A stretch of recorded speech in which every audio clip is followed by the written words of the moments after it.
আকাশবাণী আগরতলা স্থানীয় সংবাদ পড়ছি অনামিকা কর্মকার। আগামী ২০ এবং ২১শে ডিসেম্বর ৭২তম উত্তর পূর্বাঞ্চল পরিষদের পূর্ণাঙ্গ অধিবেশন ত্রিপুরায় অনুষ্ঠিত হবে।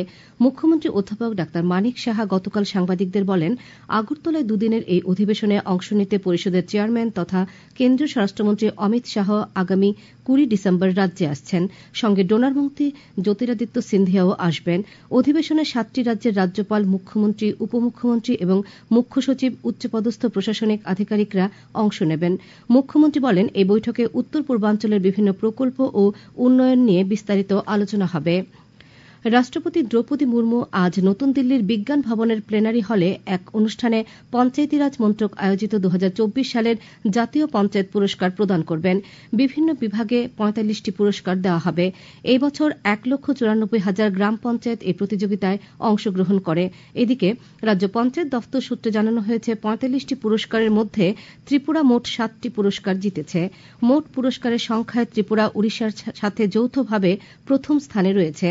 ত্রিপুরার গোমতী জেলা দেশের সেরা জেলা পঞ্চায়েতগুলির মধ্যে নানাজি দেশমুখ সর্বোত্তম পঞ্চায়েত সতত বিকাশ পুরস্কারে ভূষিত হচ্ছে এবং এর পুরস্কার মূল্য ৫ কোটি টাকা। সেরা পঞ্চায়েত ব্লক পঞ্চায়েত বিভাগে নানাজি দেশমুখ সর্বোত্তম পঞ্চায়েত সতত বিকাশ পুরস্কারের জন্য সারা দেশে দ্বিতীয় সেরা ব্লক হিসেবে নির্বাচিত হয়েছে অমরপুর আরডি ব্লক। পুরস্কার মূল্য ১,৭৫,০০,০০০ টাকা। রূপাইছড়ি ব্লকের অধীন মনুবঙ্কুল ভিলেজ কমিটি দেশের সেরা মহিলা বান্ধব পঞ্চায়েত হিসেবে দীনদয়াল উপাধ্যায় পঞ্চায়েত সতত বিকাশ পুরস্কার পাবে। এর পুরস্কার মূল্য ১ কোটি টাকা। কার্বন নিরপেক্ষ পঞ্চায়েত বিভাগে গ্রাম ঊর্জা স্বরাজ বিশেষ পঞ্চায়েত পুরস্কারের জন্য দেশের মধ্যে দ্বিতীয় সেরা হিসেবে নির্বাচিত হয়েছে অমরপুর আরডি ব্লকের ঠকচাহারা গ্রাম পঞ্চায়েত। এর পুরস্কার মূল্য ৭৫ লক্ষ টাকা।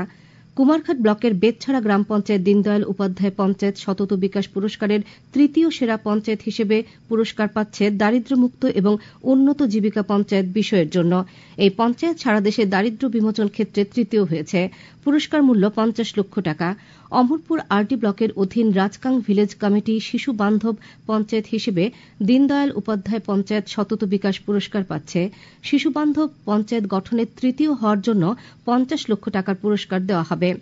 পর্যাপ্ত জল সমৃদ্ধ গ্রাম বিষয়ে দেশের মধ্যে তৃতীয় সেরা হিসেবে দীনদয়াল উপাধ্যায় পঞ্চায়েত সতত বিকাশ পুরস্কারের জন্য নির্বাচিত হয়েছে অমরপুর ব্লকের দেববাড়ি গ্রাম পঞ্চায়েত। এর জন্য ৫০ লক্ষ টাকার পুরস্কার দেওয়া হবে।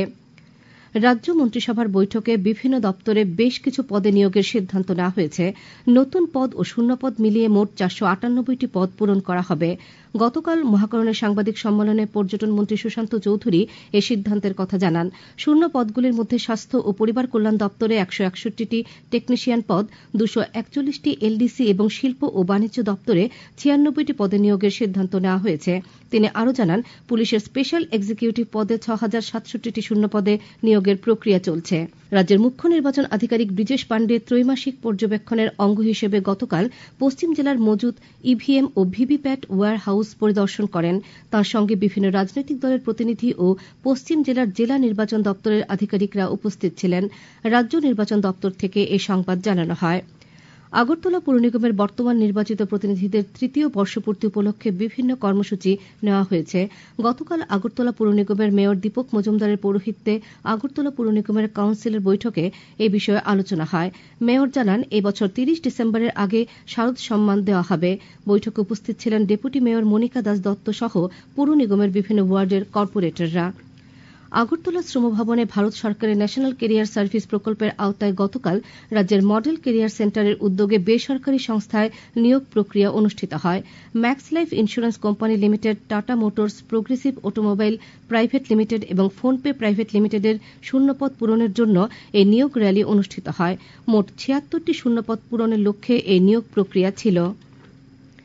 রাজ্যপাল ইন্দ্রসেনা রেড্ডি নাল্লুর সঙ্গে গতকাল রাজভবনে মত বিনিময় করেছেন ভারতীয় কোস্ট গার্ডের এক প্রতিনিধি দল।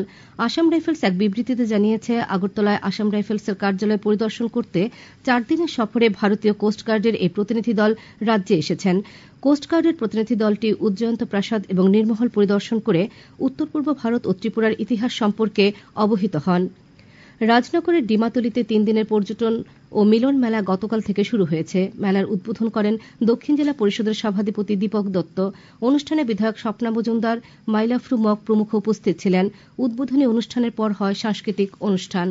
থাইল্যান্ডে অনুষ্ঠিত এশিয়ান স্কুল দাবার আসরে চতুর্থ পদক পেল উত্তর পূর্বের সর্বকনিষ্ঠ মহিলা ক্যান্ডিডেট মাস্টার আরাধ্যা দাস। গতকাল ব্লিটস আসরে 9 রাউন্ডে 5টি ম্যাচে জয় ও 3টি ম্যাচে পয়েন্ট ভাগ করে মোট 6.5 পয়েন্ট পেয়ে রৌপ্য পদক জয় করে। এর আগে আরাধ্যা এই আসরে ক্লাসিক্যালে দলগত স্বর্ণ ও ব্যক্তিগত ব্রোঞ্জ এবং রেপিডে দলগত রৌপ্য পদক পায়, ফলে 4টি পদক নিয়ে আসর শেষ করে। আবহাওয়ার খবর। আজ আকাশ আংশিক মেঘাচ্ছন্ন থাকবে। সকালে আগরতলা সহ বিভিন্ন এলাকায় ঘন কুয়াশা লক্ষ্য করা গেছে। আজ ভোরের সর্বনিম্ন তাপমাত্রা ছিল 13.5 ডিগ্রি সেলসিয়াস। দিনের সর্বোচ্চ তাপমাত্রা 25 ডিগ্রি ও সর্বনিম্ন 14 ডিগ্রি সেলসিয়াসের কাছাকাছি থাকবে। স্থানীয় সংবাদ এখন।